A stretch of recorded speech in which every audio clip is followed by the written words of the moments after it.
NMC Nagpur related एक update आलेला आहे. नागपूर महानगरपालिकेचं सूचनापत्रक आणि वेळापत्रक आलेलं आहे. तसंच त्याचा सिलेबस आणि एक्झाम पॅटर्न पण आलेला आहे. तर त्याच्यापैकी आपण एक बघू. हे बघा, हे आपल्या NMCची ऑफिशियल वेबसाईट आहे. तर ऑफिशियल वेबसाईटवर तुम्हाला या सर्व गोष्टी इथे दिसतील. हे बघा, टाईम टेबल पण आलेलं आहे याच्यावर, सूचनापत्र पण आलेलं आहे, ग्रुप लेवल टायमर पण आलेला आहे आणि सिलेबस पण 5 पोस्टचा एक्झाम सिलेबस पण आलेला आहे. तर त्याच्यापैकी एक बघू. सगळ्यात पहिलं हे आहे टाईम टेबल. 4 तारखेला हे आलं होतं, 4 तारखेचं. हे आपल्या ग्रुपवर पण टाकलं होतं आपण. याच्यामध्ये बघा, हे वृक्ष अधिकारी, कनिष्ठ अभियंता, स्थापत्य अभियंता आणि कनिष्ठ अभियंता, टोटल 5 पोस्ट आहे. 4 पोस्टचं दिलेलं आहे, त्यांचे पण डेट दिलेले आहे. 20 तारखेपासून एक्झाम स्टार्ट झालेली आहे, होणार आहे, येणार आहे. त्याच्यामध्ये आपण आता स्टाफ नर्सचं बघू. तर स्टाफ नर्स आहे 27 तारखेला पेपर. 27 तारखेला 2 शिफ्टमध्ये पेपर आहे, 1 ते 3 आणि 5 ते 7. तर त्याच्यासाठी जे हॉल तिकीट येणार आहेत, तर बघा, नागपूर महानगरपालिकेच्या या आपल्या वेबसाईटवरच 17 तारखेला उपलब्ध करून देण्यात येणार आहेत. 17 तारखेपासून तुम्हाला हॉल तिकीट मिळतील. ज्यावेळेस हॉल तिकीट येतील मी ग्रुपवर अपडेट देईन. तर त्याच्यासाठी तुमचा जो ॲप्लिकेशन ID नंबर आणि पासवर्ड वगैरे आहे तो तोपर्यंत सर्च करून ठेवा, तुम्हाला तो लागेल डाउनलोड करण्यासाठी हॉल तिकीट. ओके, 17 तारखेला हॉल तिकीट त्याचे येणार आहेत. हे टाईम टेबल आहे. त्याच्यानंतर एक ग्रुप लेवल टायमर पण दिलेला आहे त्यांनी, की बघा याच्यामध्ये ठीक आहे, हा कॉमन पार्ट आहे की 26 तारीख ते 15 तारखेपर्यंत अर्ज मागवण्यात आले होते ते. ठीक आहे. याच्यात मेन बघा, सिलेबस आणि पॅटर्न काय दिलेलं आहे. एकूण 5 पदासाठी सोबत जोडलेल्या पत्र मध्ये नमूद केल्याप्रमाणे सिलेबस जोडण्यात आलेला आहे. ठीक आहे, मी सिलेबस पण तुम्हाला दाखवतो.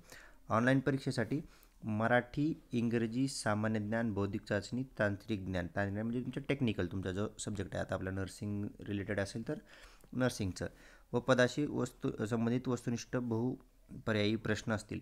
तर एकूण क्वेश्चन बघा, एकूण 100 क्वेश्चन राहणार आहेत. एक्झाम 100 क्वेश्चन असून प्रत्येक प्रश्नास 2 गुण असतील. प्रत्येक क्वेश्चनला 2 मार्क असतील. असं टोटल 200 मार्कचा पेपर असेल. एकत्रितपणे 120 मिनिटाचा कालावधी असेल, म्हणजे 2 तासाचा पेपर असेल. तुम्हाला 2 तासामध्ये टोटल 100 क्वेश्चन सॉल्व करायचे. अनुदय राहील. दिव्यांग प्रवर्गातून अर्ज केलेल्या उमेदवारासाठी प्रत्येक तासाला 20 मिनिट, 2 तासाचा पेपर आहे, तर त्यांना 40 मिनिट हे एक्स्ट्रा मिळू शकतात. पण त्याच्यासाठी त्यांना आधी त्याचं इन्फॉर्म करावं लागेल परिपत्र ब मध्ये दर्शवण्यात आलेल्यानुसार. तसेच दिव्यांग प्रवर्गातून अर्ज केलेल्या उमेदवारांनी ऑनलाईन परीक्षेच्या वेळी ज्यांनी स्क्राईब म्हणून पर्याय निवडलेला असेल, त्यांना ऑनलाईन परीक्षेच्या 7 दिवस अगोदर, तुम्हाला 1 आठवडा आधी नागपूर महानगरपालिकेला या मेलवर तुमचे सर्व डॉक्युमेंट वगैरे सादर करावं लागतील. तर तसं केलं तर जे हँडिकॅप किंवा दिव्यांग कॅन्डिडेट आहेत, त्यांना प्रत्येक तासाला 20 मिनिट, म्हणजे टोटल 40 मिनिट तुम्हाला एक्स्ट्रा वेळ मिळेल. ठीक आहे. बाकी सर्वांसाठी 120 मिनिट वेळ असेल आणि 100 क्वेश्चन असतील. ओके, चला. त्याच्यानंतर एक त्यांनी सूचनापत्र पण काढलेलं आहे. हे बघा, एक सूचनापत्र आहे. तर त्याच्यामध्ये बघा,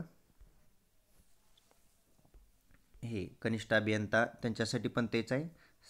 संवर्गातून अर्ज केला असल्यास ते त्यांच्यासाठी आहे, राखीवमध्ये. सेम तसंच बघा, आता स्टाफ नर्ससाठी काय आलेलं आहे, मी स्टाफ नर्स रिलेटेड सांगतो.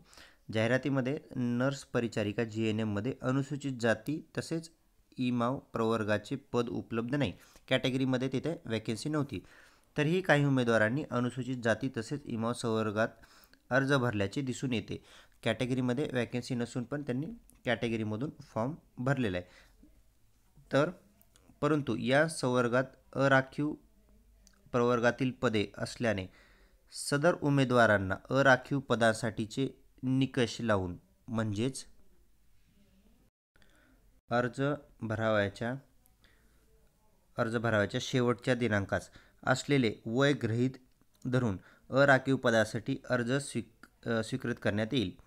मात्र त्याचा मिनिंग सांगतो तुम्हाला काय. मात्र यामध्ये ज्या उमेदवाराचे वय अराखीव पदासाठी निकषात बसत नसल्यास त्यांना अपात्र ठरवण्यात येत आहे. म्हणजे ज्यांनी या कॅटेगरीमधून इमाव आणि अनुसूचित जाती याच्यामधून यांना कॅटेगरीमध्ये जागा नव्हती, पण तरीसुद्धा त्यांनी कॅटेगरीमधून फॉर्म भरलेला आहे, तर अशा कॅन्डिडेट्सला मी सांगितलं होतं की जर कॅटेगरीमध्ये जरी जागा नसेल तरी काय होतं, ॲटोमॅटिक ओपनमध्ये जातं. ठीक आहे, कॅटेगरीमध्ये जागा नसेल तरी ओपनमध्ये जातं. पण तुमच्या कॅटेगरीला जागा नाही आहे म्हणून तुम्हाला कॅटेगरीचे पण बेनिफिट मिळणार नाही. तुम्ही ॲटोमॅटिकली ओपनमध्ये गेले ना, तुम्ही कॅटेगरीला जागा नसल्यामुळं, तर तुम्हाला ओपनचेच सर्व रूल लागू होणार. म्हणजे मेन जो आहे तो एजचा क्रायटेरिया. मग एजचा क्रायटेरिया पण जो ओपनचा आहे तोच कन्सिडर करणार, कारण तुमच्या कॅटेगरीमध्ये जागा नव्हती, तुम्ही ॲटोमॅटिकली आता ओपनमध्ये गेले. त्याच्यामुळं अराखीव पदाचे निकष लावून, यांनी क्लिअर दिले, अराखीव पदाचे निकष लावून म्हणजे ओपनचे क्रायटेरिया पकडून, म्हणजेच अर्ज भरायच्या शेवटच्या दिनांकास असलेले वय गृहीत धरून, म्हणजे तुम्ही कॅटेगरीची जी एजची लिमिट होती ती कन्सिडर केली जाणार नाही, ओपनची जी एजची लिमिट आहे तीच कन्सिडर केली जाणार, आणि लास्ट डेट कोणती काउंट केली जाणार, फॉर्म भरायची जी आपली लास्ट डेट होती ती. त्यापर्यंत तुम्ही ओपनच्या कॅटेगरीमध्ये जर तुमचं एज बसत असेल तर तुमचा फॉर्म ॲक्सेप्ट केला जाणार, नाही तर ते तुम्हाला सरळ रिजेक्ट करतील. मात्र ज्या उमेदवारांचे वय अराखीव पदाच्या निकषात बसत नसल्यास त्यांना अपात्र ठरवण्यात येत आहे, त्यांनी क्लिअरली सांगितलेलं आहे त्याच्यामध्ये. ठीक आहे.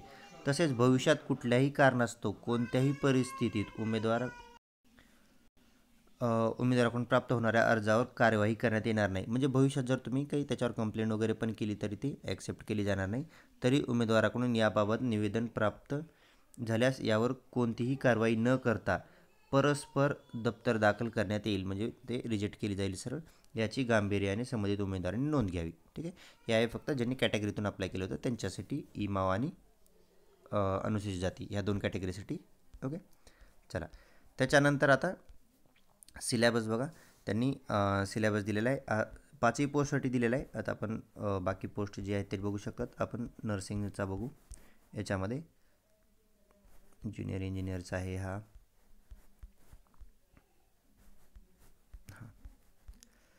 बघा, syllabus for recruitment for the post of nurse. ठीक आहे, पोस्ट नर्स GNM, सेवा प्रवेश नियमना नर्स परिचारिका GNM. याच्यामध्ये बघा, English and Marathi language 30 question. आता 15-1500चे टोटल 4 सेक्शन असणार आहेत. तुम्हाला टोटल पेपर असणार आहे 100 क्वेश्चन. त्याच्यापैकी तुमचे 40 नर्सिंगचे असणार आहेत आणि 60 हे ऑदर असणार आहेत. या 60मध्ये आता टोटल 15-15चे 4 सेक्शन असणार आहेत. ते कोणते कोणते बघा. आता याच्यामध्ये बघा, मराठी 15 क्वेश्चन. त्याच्यामध्ये सर्वसाधारण शब्दसंग्रह तुमचे समानार्थी विरुद्धार्थी शब्द, त्याच्यानंतर वाक्यरचना, व्याकरण. आता जसे वोकॅब्युलरीवाला पार्ट सर्व आला याच्यामध्ये, समानार्थी विरुद्धार्थी, लिंग, वचन. ठीक आहे, हे सर्व शब्दसंग्रहमध्ये येतं. त्याच्यानंतर वाक्यरचना, सेंटेन्स स्ट्रक्चर, केवळ वाक्य, मिश्र वाक्य, संयुक्त वाक्य, देवाले. त्याच्यानंतर व्याकरण म्हणजे राहिलेलं ग्रॅमॅटिकलवाला सर्व पार्ट, प्रयोग, अलंकार, त्याच्यानंतर समास, हे वाले. त्याच्यानंतर म्हणी व वाक्यप्रचार यांचा अर्थ आणि उपयोग हा एक सेक्शन राहील. आणि उतार्यावरील प्रश्न.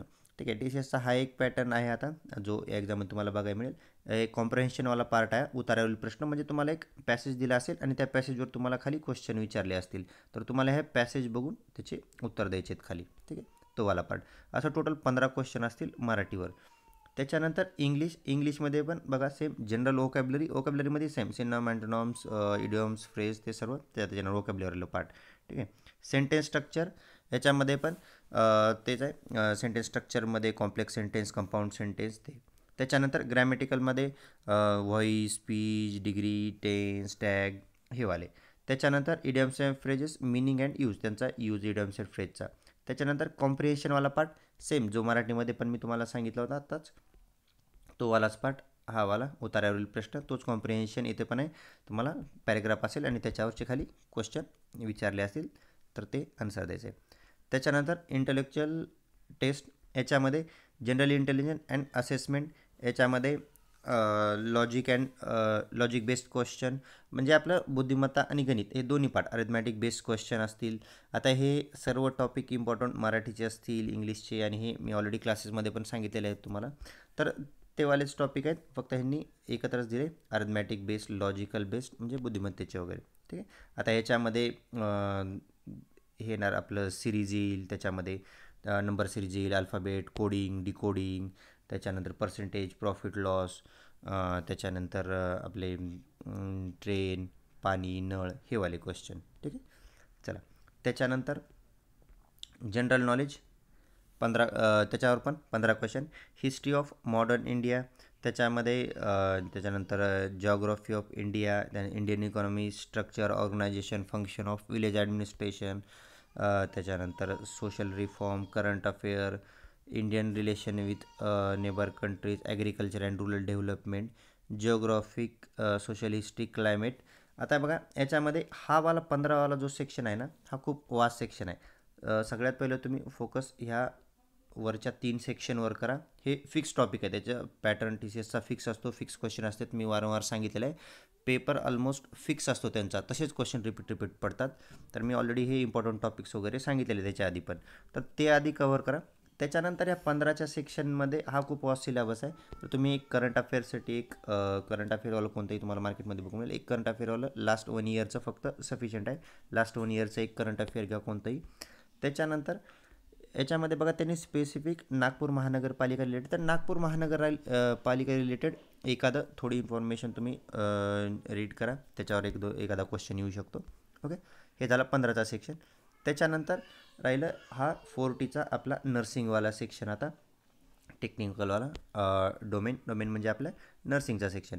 याच्यामध्ये आता हे सर्व सब्जेक्टची तर तुम्ही तयारी ऑलरेडी करतच आहे, पण ह्याच्यामध्ये स्पेसिफिक बघा nursing art, anatomy, physiology, micro, medical, surgical, mental health, psychiatric, paediatric, community.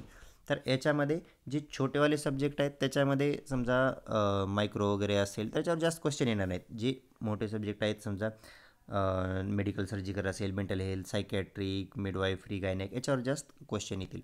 Specifically तुम्ही फोकस कशावर करा बघा, हे यांनी स्पेसिफिक दिले सिलेबसमध्ये मेन्शन करून की RCH प्रोग्राम. तर RCH प्रोग्राम जे मॅटर्नल चाइल्ड रिलेटेड जे प्रोग्राम आहेत ना, एकदा ते प्रोग्राम वाचून घ्या, याच्यावर एक फिक्स क्वेश्चन येऊ शकतो. त्यांनी सिलेबसमध्ये ह्या सब्जेक्ट रिलेटेड जे आपले मेन सब्जेक्ट आहेत ते सब्जेक्ट सोडून त्यांनी जे स्पेसिफिक मेन्शन करून दिले, तर ऑब्व्हियसली त्याच्यावर डेफिनेटली क्वेश्चन येणार. एक RCHवर पण येणार आणि बघा बायोमेडिकल वेस्ट रूलवर. तर बायोमेडिकल मॅनेजमेंट रिलेटेड तुम्ही एकदा बघून घ्या, ते एक इम्पॉर्टंट आहे, त्यांनी स्पेसिफिक दिले म्हणजे त्याच्यावर डेफिनेटली क्वेश्चन येणार. आणि इम्युनायझेशन, लेटेस्ट जो आपला इम्युनायझेशन शेड्यूल आहे तो तोंडपाठ करून ठेवा. इम्युनायझेशनवर त्यांनी दिले तर स्पेसिफिकली इम्युनायझेशनवर फिक्स क्वेश्चन येणार. तर हे 3 टॉपिक तुम्ही जास्त फोकस करा, म्हणजे यांच्यावर जास्त नाही, हे छोटे छोटे टॉपिक आहेत. तर एकदा हे कवर करून घ्या, बायोमेडिकल आणि इम्युनायझेशन आणि RCH प्रोग्राम. हे 3 टॉपिक एकदा कवर केले म्हणजे तुमचे ॲटलिस्ट एक जरी क्वेश्चन पडला त्याच्यावर तरी 3 मार्क तुमचे इथे फिक्स होऊन जातील. ठीक आहे. बाकी हे जे आपले रेग्युलर सब्जेक्ट आहेत आपले, याच्यामध्ये जे मोठे सब्जेक्ट आहेत त्याच्यावर जास्त फोकस करा आणि जे मायक्रो न्यूट्रिशन आहे तर त्याच्यावर थोडं कमी जरी फोकस केलं तरी चालेल, कारण त्याच्यावर जास्त क्वेश्चन आहे, त्याच्यावर 1-2 क्वेश्चन येतील. ठीक आहे. पण स्पेसिफिकली सांगायचं झालं तर हे बायोमेडिकल, इम्युनायझेशन आणि RCH प्रोग्राम हे 3 एकदा कन्फर्म करा. आणि ॲडमिनिस्ट्रेटिव्ह वर्कमध्ये त्याचं ॲडमिनिस्ट्रेशन कसं चालतं महानगरपालिकेचं त्या रिलेटेड आहे ते. ठीक आहे. महानगरपालिकेमध्ये फक्त त्यांचे कोण असतं आयुक्त, त्याच्यानंतर कोण असतं डिपार्टमेंट, कोणाच्या अंडर काय काम करतात. ठीक आहे. तर मेन तर हे 3 प्रोग्राम आधी कवर करून घ्या म्हणजे तुम्हाला 3 मार्क तरी फिक्स होऊन जातील. ओके. बाकी पोस्टचा पण याच्यात सिलेबस दिलेला आहे. आता हे सर्व PDF ग्रुपवर टाकलेले आहेत, तुम्हाला ग्रुपवर सर्व बघायला मिळतील. याच्या व्यतिरिक्त काही डाऊट्स असेल तर डिस्क्रिप्शनमध्ये ग्रुपची लिंक आहे, तिथे जॉईन करून विचारू शकता. आणि हॉल तिकीट आल्यानंतर मी ग्रुपवर त्याची लिंक टाकेल आणि अपडेट देईन पुढलं.